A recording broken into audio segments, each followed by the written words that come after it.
भगवान के गर्भगृह में सोना लगाया गया, लेकिन कुछ महीनों बाद आज जब अंदर गया तो सोना देखो पीतल में बदल गया। और 1000 नहीं, 1 लाख नहीं, 1 करोड़ नहीं, 100 करोड़ नहीं, 1.25 अरब रुपया का गमन केदारनाथ में सोने के नाम पे यहाँ केदारनाथ में हो गया है।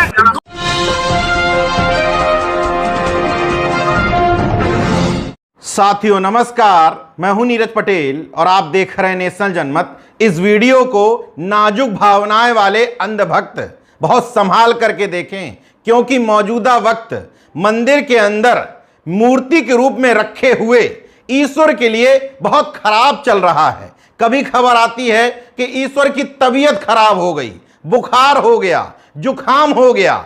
अब खबर आ रही है कि ईश्वर के शानो शौकत के लिए उनके गर्भगृह में जो सोना लगाया गया था वो सोना नहीं पीतल था, और ईश्वर के साथ ठगी कर ली गई, लूट कर ली गई, उनको मूर्ख बना दिया गया। और ये आरोप मेरे जैसे किसी अनीश्वरवादी व्यक्ति के नहीं, बल्कि चारधाम महापंचायत के उपाध्यक्ष और वरिष्ठ तीर्थ पुरोहित आचार्य संतोष त्रिवेदी जी के हैं। क्या क्या आरोप लगाए हैं, पहले ये सुनिए। भगवान के गर्भगृह में सोना लगाया गया, लेकिन कुछ महीनों बाद आज जब अंदर गया तो सोना देखो पीतल में बदल गया। आखिरकार क्यों सोने की जांच नहीं हुई? कौन इसके अधिकारी, कौन जिम्मेदार है? और 1000 नहीं, 1 लाख नहीं, 1 करोड़ नहीं, 100 करोड़ नहीं, 1.25 अरब रुपया का गमन केदारनाथ में सोने के नाम पे यहाँ केदारनाथ में हो गया है। कौन अधिकारी इसके जिम्मेदार है? कौन मंदिर समिति इसके जिम्मेदार है? कौन इसके देखेगा? जजमान की भावनाओं के साथ 1.25 अरब रुपए का बहुत बड़ा घोटाला केदारनाथ में हुआ है। इतनी बड़ी ठगी, इतने बड़े कौन है ये राक्षस, इतने बड़े गर्भगृह में कौन ने इसने किया? इनके विरुद्ध तुरंत कार्रवाई होनी चाहिए।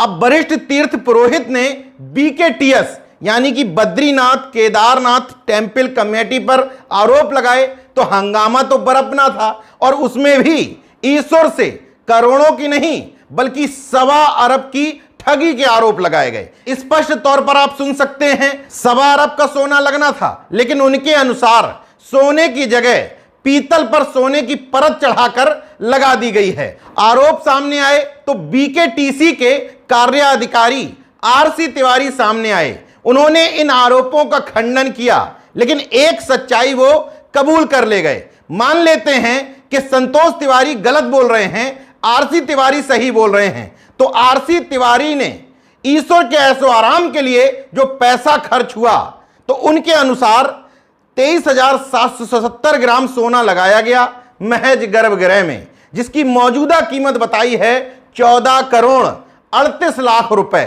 कॉपर प्लेट लगाई गई है 29 लाख रुपए की। क्या यह मामूली रकम है? पिछड़े दलित समाज से आने वाले नेताओं ने बहुजन महापुरुषों की मूर्तियों पर जब पैसे खर्च किए तो उसको जनता के धन का अपव्यय बताया गया।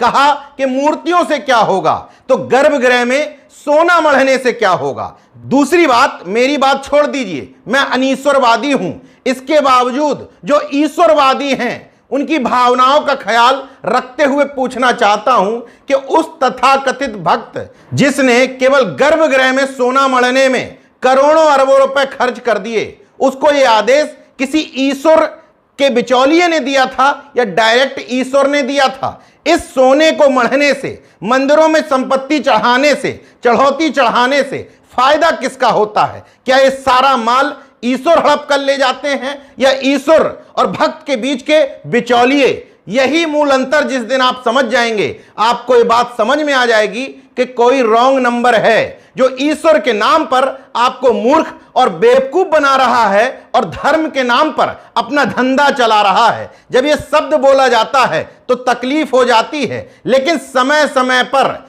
इस तरह के आरोप सामने आते हैं जिससे स्पष्ट हो जाता है कि मामला सिर्फ और सिर्फ धंधे का और कमीशनबाजी का है। दोनों पक्षों के लोग दबी जुबानी स्वीकार करते हैं, उनको पैसा नहीं मिल पाया तो वो आरोप लगा रहे हैं ये हड़प कर लिए, इसलिए ये आरोपों पर सफाई दे रहे हैं। अब क्या है क्या नहीं, ये वहां जाने वाले, लुटने पिटने वाले, माथा टेकने वाले भक्ति समझें, लेकिन इतना तय है कि इन तमाम दुकानों पर जाने के बाद प्रधानमंत्री नरेंद्र मोदी अपना चेहरा चमका करके राजनीति जरूर चमका लेते हैं। भले ही गर्भगृह में घुसने के लिए कहा जाता हो कि कैमरा अलाउड नहीं है, लेकिन प्रधानमंत्री जाते हैं, एक दो नहीं बल्कि दर्जन भर कैमरों के साथ जाते हैं, खूब ब्रांडिंग और मार्केटिंग करते हैं, लेकिन ना पुरोहितों की, ना बीकेटीसी की और ना अंधभक्तों की भावनाएं आहत होती हैं। स्पष्ट तौर पर समझ लीजिए,